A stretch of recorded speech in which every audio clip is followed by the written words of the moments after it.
working recently on a presentation I'm going to make on tax efficient decumulation, and I was reminded in the course of that presentation of how important it is to take the time, to spend the time to do the work when building the accumulation plan.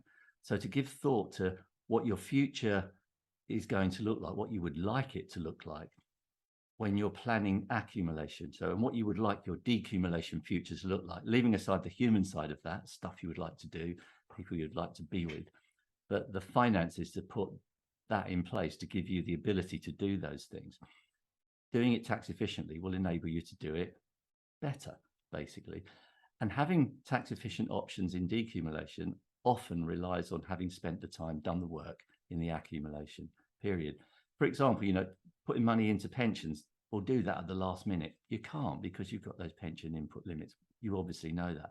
Tax-free income and tax-free capital gains from ISA, wouldn't that be great when you get to the time of needing to draw money down? Yeah, but only to the extent you've got money in your ISA, and you can't dump hundreds of thousands into your ISA at the last minute and then start to take tax-free income from it. Spending the time during the accumulation period to build up that deferred tax efficiency, although you get tax efficiency along the way, of course, like with the underlying investment efficiency of the ISA.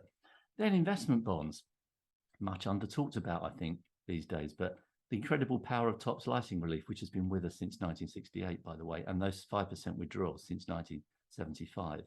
But to have the ability to use those fully, you need to have the years under your belt. So to think about the future tax efficiency of the bond when you make that investment in the accumulation period. All of those things just reminded me of take the time out when you're doing the accumulation, and you have so many options open to you to draw down tax efficiently on your capital when the time comes. You might want to, you probably will want to if you can, leave your pension in place because it is such a tax efficient holding zone for your money, and draw down from other money. But wouldn't it be great if you could draw down from that other money tax efficiently? Yes, it would, but you need to have that money in a tax efficient place to start with. And quite often you're limited as to how much you can put that in year by year by year, said he, stating the obvious. So that's what I've just talked about. And there's also the fact that I've just mentioned that point, the money you need. You don't necessarily need income when you're replacing your income from work. You just need money. So drawing down on capital, subject to sequencing risk, which I've talked about before, of course, is also a possibility. But if you haven't used your CGT allowance year on year during your accumulation period to build up, continue to renew the base value of your investments by using the CGT exemption every year, then you will be holding, hopefully, fingers crossed, a very big unrealized gain in your investments, which will make taking money down from those investments once you've exceeded your annual exemption a lot more difficult, in fact impossible, without paying tax on it.